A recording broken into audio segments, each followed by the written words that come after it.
عجیبا غوندی دوران دی په ژړا هر یو انسان دی پښتنه ټول خور او زر دی ورته اور بیا ټول جهان دی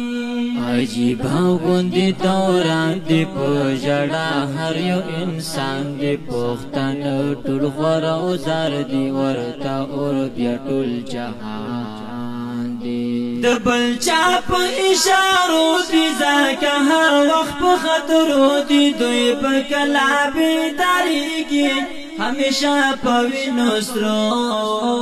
دی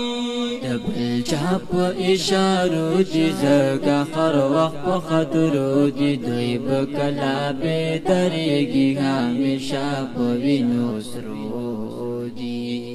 د یو سړ دی بل گزار دی زکه داسې خور او زر دی زنده باد او مرده باد په نارو پسې بیمار دی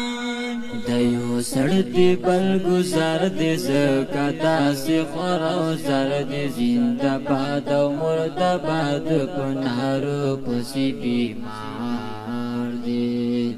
بس راویخ شای پختونا زانتا او کرا گلونا د ازگی جواندون دی سرکڑا پورتا لزنگونا بس راویخ شای پختونا زانتا او کرا گلونا د ازگی جواندون دی سرکڑا پورتا لزنگونا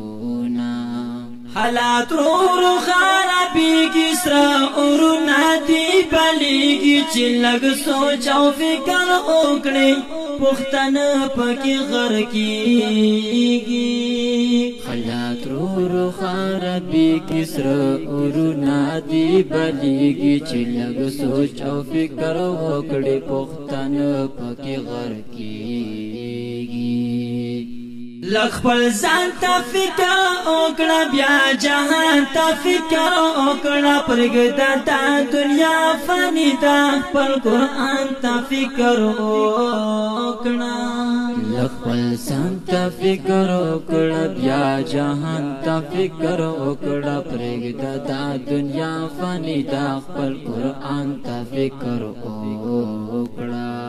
سو خوشحال دی سو خفا دی سوک مین پتی دنیا دی سوک د یار محبت غواړي سوک عاشق د پاک الله دی سو خوشحال دی سو خفا دی سوک مین پتی دنیا دی سوک د یار محبت غواړي سوک عاشق د پاک الله دی دا دنیا عجیبا ژوند حقیقت پکې څرګند په باطن کې خود کاته په ظاهر کې لګ خواند دا دنیا عجیبا ژوند حقیقت پکې څرګند په باطن کې خود کاته په ظاهر کې لګ خواند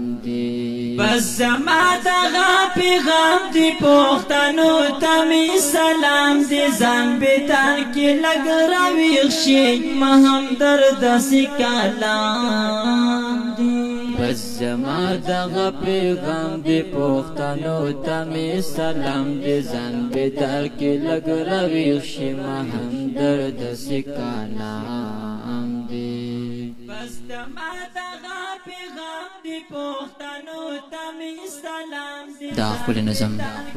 په आवाज باندې کیږي جناب محمد شفیع الحق او شاعر د ډیر ګران محترم شفیع الله همدرد والسلام.